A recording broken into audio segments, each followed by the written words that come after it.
నిజంగానే యువతలో మాత్రం కొత్తదనం చూడాలని ఒకటి ఉంటుంది. అదొకటి. వీళ్ళు కూడా స్టాలిన్ అయినా ఇంకా వాళ్ళైనా దేశవ్యాప్తంగా ఒక పాత చింతకాయ పచ్చళ్ళ లెక్కనే పరిపాలన చేయాలని చూస్తారు.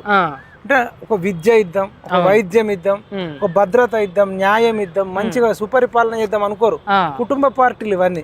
ఈ కుటుంబ పార్టీలను చూసి చూసి విసిగిపోయారు. ఇక్కడ తెలంగాణలో కూడా ఈ కుటుంబ పాలన ఏందని కేసీఆర్ ను 2 సార్లు గెలిపించారు, 3వ సారి పెట్టారు. స్టాలిన్ కూడా ఇన్ని రోజులు కూడా అవకాశం, అక్కడ కూడా 5 ఏళ్ళు వీళ్ళు 5 ఏళ్ళు వాళ్ళు ఉంటారు. జయలలిత చనిపోవడం వల్ల స్పేస్ అంత సెలబ్రిటీ కూడా ఎవరు కనబడకపోవడం, ఇటు విజయ్ కనబడడం, విజయ్కి ఆల్రెడీ సినిమాలలో కూడా మంచి పేరు ఉండడం, గత 2 ఏళ్ల నుంచి సీరియస్ గా తిరగడం.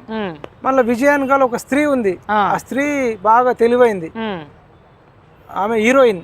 ఇప్పుడు నిన్ననే ఇలా మరి పొద్దున్నే తిరుమల తిరుపతి వెంకటేశ్వర స్వామి కూడా మొక్కి వచ్చింది త్రిష. ఇప్పుడు ఆమె కూడా చక్రం దింపుతుంది. త్రిష హస్తం కూడా ఉంది విజయ్ గెలవడంలో. ప్రశాంత్ కిషోర్ వ్యూహం ఉంది.